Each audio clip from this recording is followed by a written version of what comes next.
I'm Larry Ridley. You're tuned into the NFL on EA Sports. The second meeting of the year on tap here between these two fierce AFC rivals. These teams know each other very well, and that only serves to stoke the flames of what is always a heated battle. It's the Browns going up against the Steelers. With that, let's hand it over to Brandon Gotton and Charles Davis. They've got the call of this Week 12 matchup. The convergence of the Three Rivers on Art Rooney Drive. We welcome you to Heinz Field in Pittsburgh, Pennsylvania. Today, it's Week 12 of the and we've got a good one in store between the Cleveland Browns and the Pittsburgh Steelers.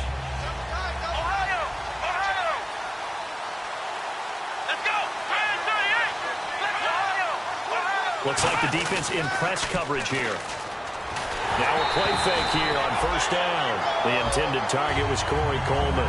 And now it's second down.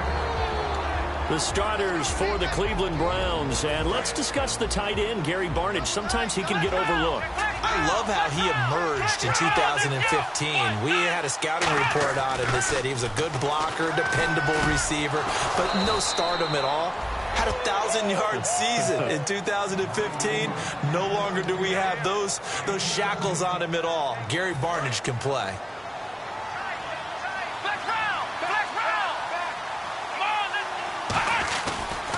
The first carry now. This is Johnson. And able to break one tackle, but then quickly brought down. But a nice little gain. A good run there on first down, and it'll leave them with a 2nd and 2. See if they stay on the ground for second down.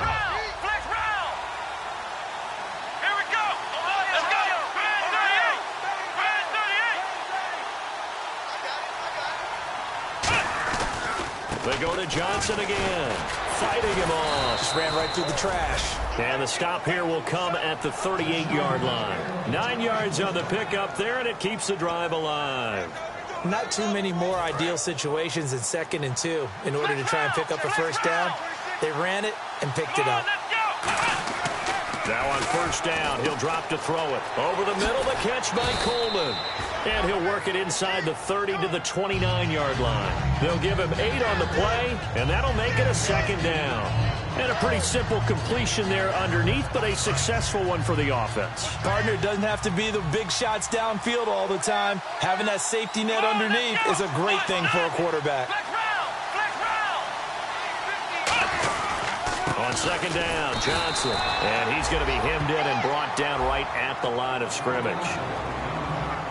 And the starting defensive unit here for Pittsburgh. Cameron Hayward is a defensive lineman, but many of us, especially guys of my vintage, remember his father, Craig Ironhead Hayward, who was a running back.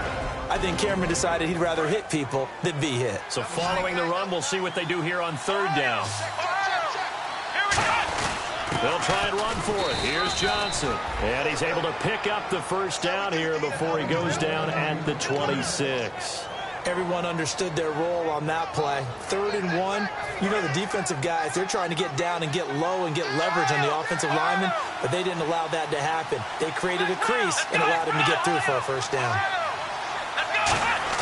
They go play action here on first down.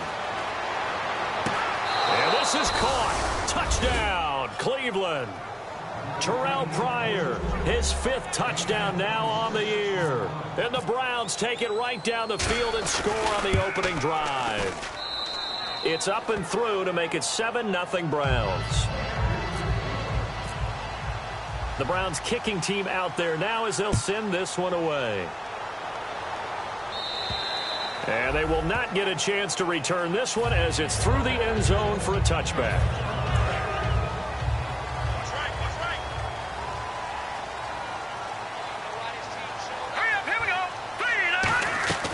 They'll try and start this drive in the air. This is caught by Antonio Brown. And he'll get it up near the 35, right at the 34 here. It's a gain of 9 yards. And that'll make it second and short. And that's the kind of pass that adds up over time, Brandon. You may not have picked up a first down there, but if you keep chipping away at it, eventually big plays may result. They'll say no gain on the play, so it was looking good, but nothing there, and now it's third down and inches. Offensive starters time. Electric is certainly a word that comes to mind when you talk about Le'Veon Bell. Love the way that he reshaped his body coming out of college. A bigger, thicker runner while he was at Michigan State. Lost weight, became more of a whippet in the NFL. And now no one can tackle the guy, whether he's running it or catching it. Now let's go. Blue 90. Blue 90. Back to throw now on first down. And it pops free. The collision there jarred the ball loose and brings up second down. And now the starting defense for the Browns. Joe Hayden is a complete cornerback. He tackles, he covers, and does everything with incredible speed.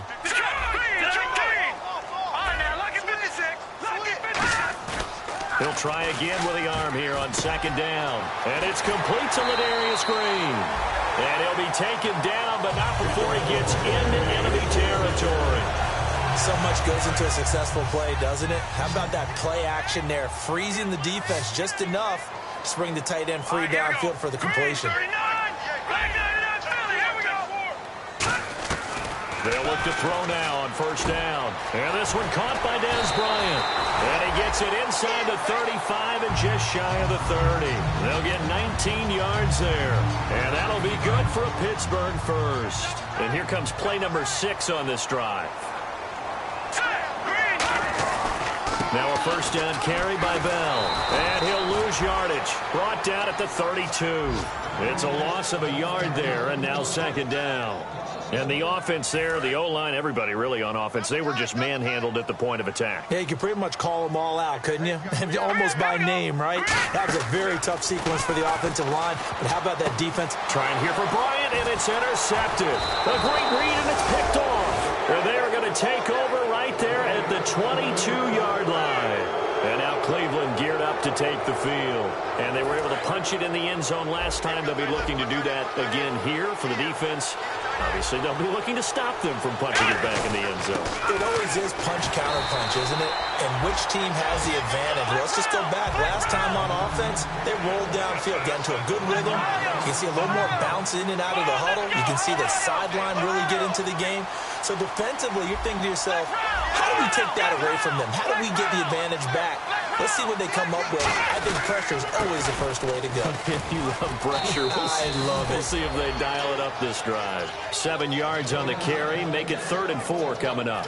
But you got to give kudos to your offensive line and the guy carrying the ball because they were in a 2nd and long situation. It seemed pretty dire, but they brought it back to 3rd and manageable with that run. So they run it on 2nd down. Now let's see what 3rd down brings here for the offense.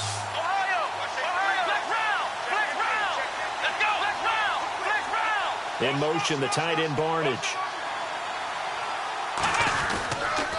They'll try and run for it with Foster. And he gets it to the 34. Good enough for the first. They get 5 out of that one, and it moves the chains.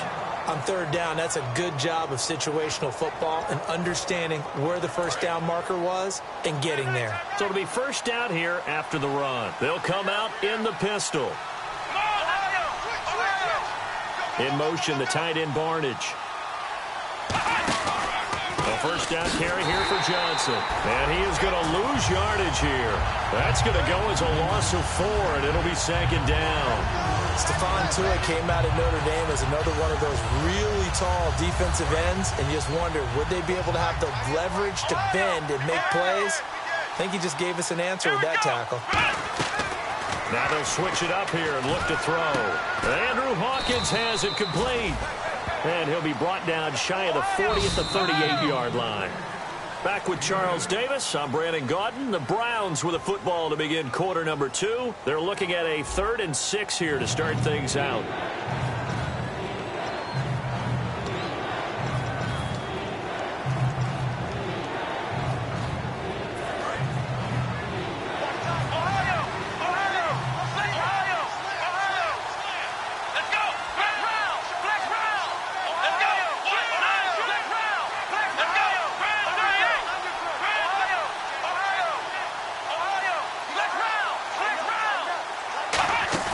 Here's a play fake as they set up to throw. He's able to find Hawkins.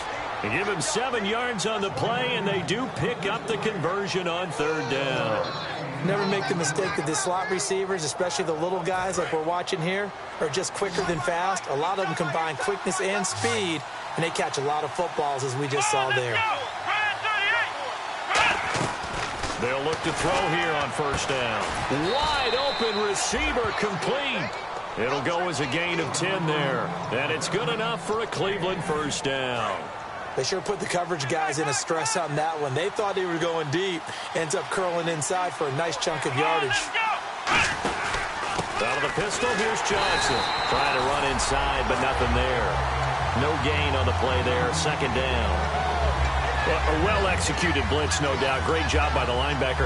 Maybe the quarterback, if he could have seen that, could have audibled there. Yeah, he needed to be in a different play because that one just meshed perfectly for the defense. All the gaps were filled except for the one the offense really wanted to run through, and that was filled by a big man wanting to make a tackle. And he made a great tackle. Looking for Barnage, and it's intercepted. Picked off by Bud Dupree. And they will take over at the 29-yard line. Out comes the Steeler offense now, ready to see what they can do here. Looked like they had something going last drive. Then the interception happened. Will they recover? The memory they need to keep with them is that they did have something going. They were moving the ball on offense, had a nice sequence going. Don't worry about the other part. You can't get that back. Let's go back to what you were doing well before. I thought you were going to say they need to have no memory, but remember the good part, forget the bad. I like that even better. All right, here we go. Green.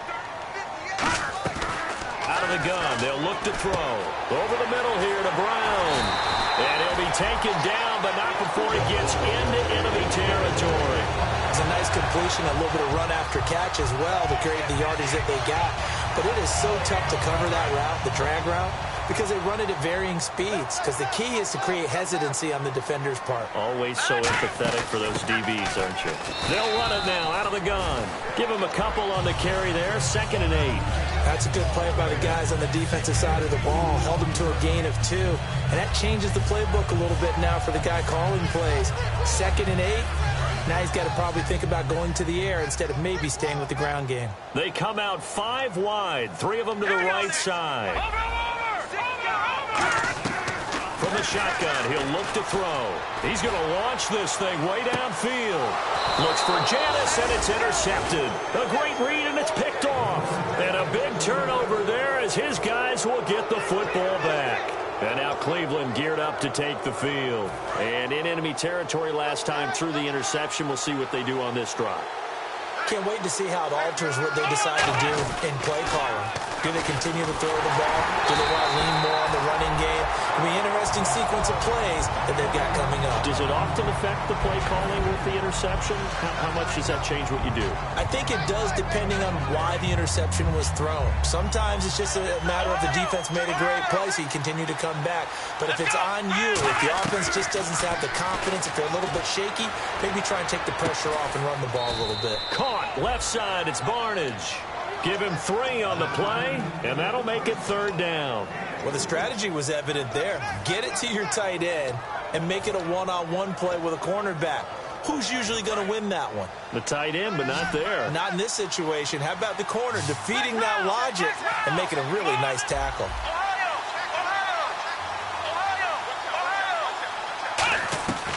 Out of the gun now on 3rd down. This is complete to Hawkins.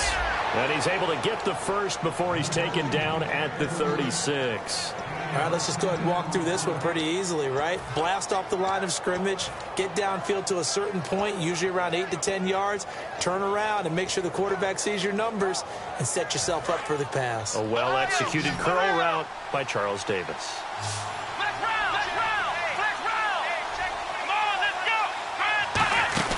Now a 10th carry for Johnson. Fighting through. 5 yards on the carry. Good pickup on first down. You know what really fires up offensive linemen? When the guy that is carrying the ball behind them can create his own space and break a tackle along the way.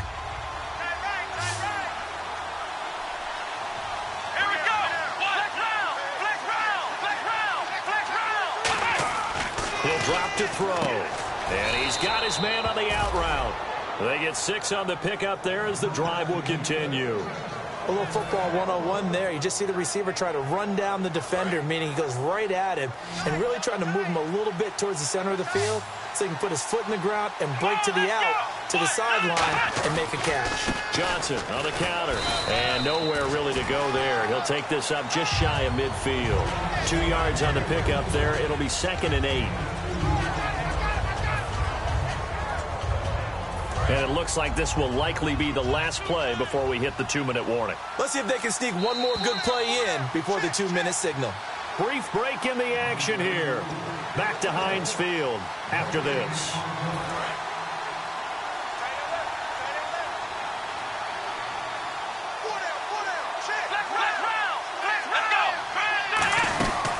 Again, it's Johnson. And this one goes nowhere. Losing yardage on the play back at the 46. So he loses 3 yards there. Now 3rd down. I think Cameron Hayward's ability to take on blocks, hold the point of attack, and get upfield serves him very, very well. What a nice play there. Yeah, he can take on blocks because he's built like a block. They'll set up a throw. And incomplete. The contact made the ball roam free and brings up 4th down. So on 4th down, here's Ryan Quigley now to kick this one away.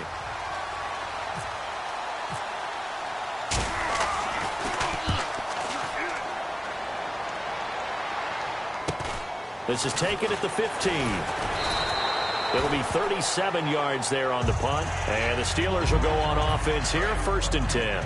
And Pittsburgh getting set to take the field. And 2 interceptions thrown here in this first half. You hear it, no matter the sport, they say the great athletes, they can kind of have a short-term memory, but that's easier said than done. It is easier said than done, but I played with a guy who threw 2 interceptions in the first quarter of a really big game we were playing. Johnny Unitas? And no, not quite at that level and not at that age. But I remember going for the age. I remember looking over at him, and he was smiling. And I thought, what is he smiling about? It's because he had enough confidence in himself that was a fluke. And he went out and played pretty well the rest of the day. So the incomplete pass brings up 2nd down. Here we go now. Now they'll throw here out of the gun. And caught right side, Green. And he'll get it up near the 35, right at the 34 here. Call it a gain of 5. And they're going to face a 3rd down. Obviously, this has not been a banner game throwing the football. So what you got to do, you got to kind of down focus, don't you think? Find the tight end, take some easier completions. Yeah, interception last drive. There he hits the reliable target. And it looks like a nickel set now for the Browns on 3rd down. Now, and for the third, and now the rookie's free. And he takes this one back into the end zone, and the Browns defense has a touchdown. Did I just see what I thought I saw? Did I just see what I thought? That had to be. Come on, say it for me. Say it for me. Who picked up that pass? It's a free safety. Oh, you got to have those great skills back there. Eyes, anticipation, great hands. And, of course, how about the fluid moves afterwards to take it all the way to the house? Sounds like you're watching your old game film up here in your head. Yeah, that's the dream I had of being that player. I just never was. This will be taken short. And he will be brought down here at about the 17-yard line. Now the Steelers offense gets ready to get back onto the field. And what do you think goes on here in this situation? If you got the football, you're trailing, you're back in your own territory with just a little time. Do you try something? You're thinking about jump-starting your team. right? You just mentioned it. They're down. They're trying to get back into the game. But you got to figure if something goes wrong, you may have put yourself in a spot where you may not be able to come. He's got him in, complete. And he's brought down after a good game. A pickup there of 37. And it's good enough for a Pittsburgh first down. And now it looks like they're going to be in the hurry-up. He'll look to throw. He's going to let it go again. And it's knocked away and incomplete. Jeff Janis, the one he was looking for. That'll bring up second down. That was a long pass attempt downfield, and the ball was popped up in the air. And how come things go from really fast to almost slow motion when the ball's up in the air and the defender's unable to haul it in before it hits the ground? And he can't hang on. He had a good shot there for his third pick of the game. Instead, it's third down. And the offense looking to pick up the first down after the second down incompletion. On third down, he'll drop to throw. Oh, he almost intercepted it. They're just forcing it into too many tough spots. That was almost a fourth pick of the game. And now fourth down.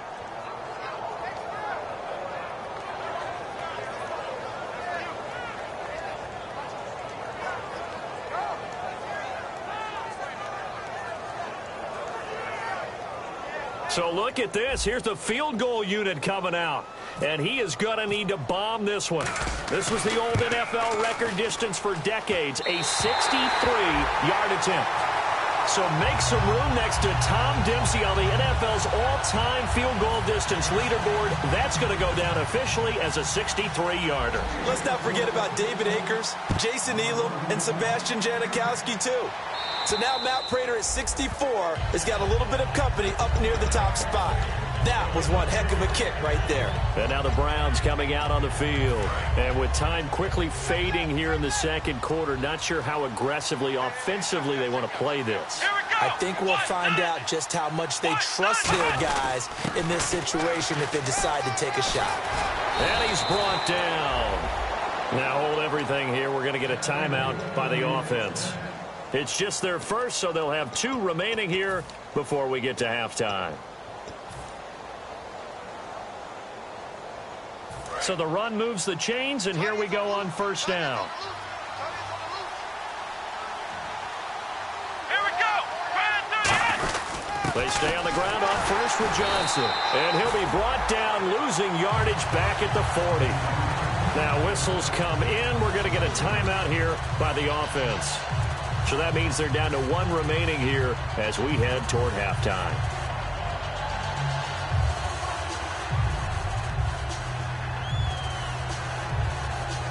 Defense in a good spot. Let's see how the offense responds with a 2nd and 13 now.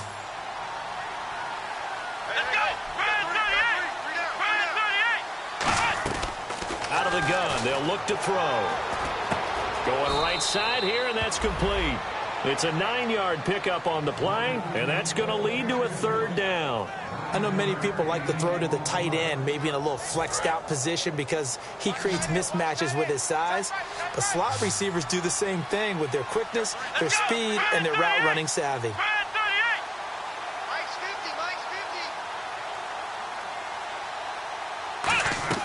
From the midfield stripe, they'll look to throw. He's going to float this over the middle, deep, and that is incomplete. 2 seconds left on the clock. And when all else fails... Now hold everything here. We're going to get a timeout by the offense. And with halftime on the horizon, they'll be out of timeouts from here forward. Here's Ryan Quigley now. He'll boot it away from about his 35.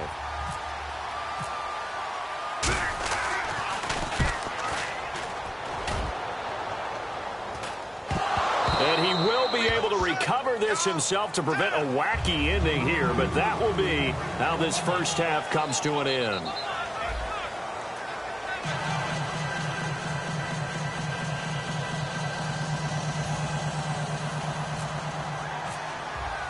Both teams appear ready for the fight ahead, and we resume action here in quarter number 3.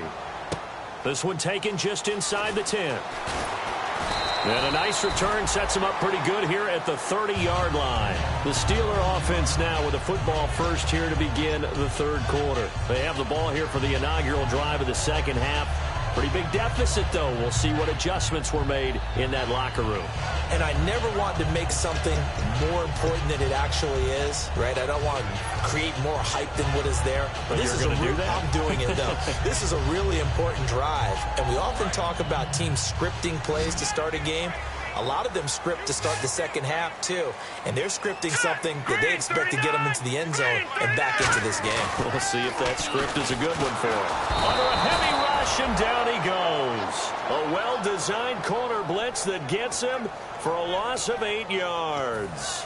The game plan for any defense is finding ways to make a quarterback uncomfortable in the pocket. When you bring pressure from all angles, you never know who's going to get home. In this case, the left cornerback, right in the face of him, puts him down. Now let's go. They'll look to throw. And his pass is intercepted for the 4th time today. A great read, and it's picked off. And they'll be inside the red zone with a ball at the 16-yard line. A look at the offense now here, coming back out on the road for their first possession of the second half. They've got the lead. Last time had to punt it, though. What's the key to this drive? I think it's leverage. Leverage. Big guys up. And he'll take it into the end zone for a Browns touchdown. Corey Coleman, his 17th touchdown now on the season. And the Browns take advantage of field position on the turnover to cash this one in.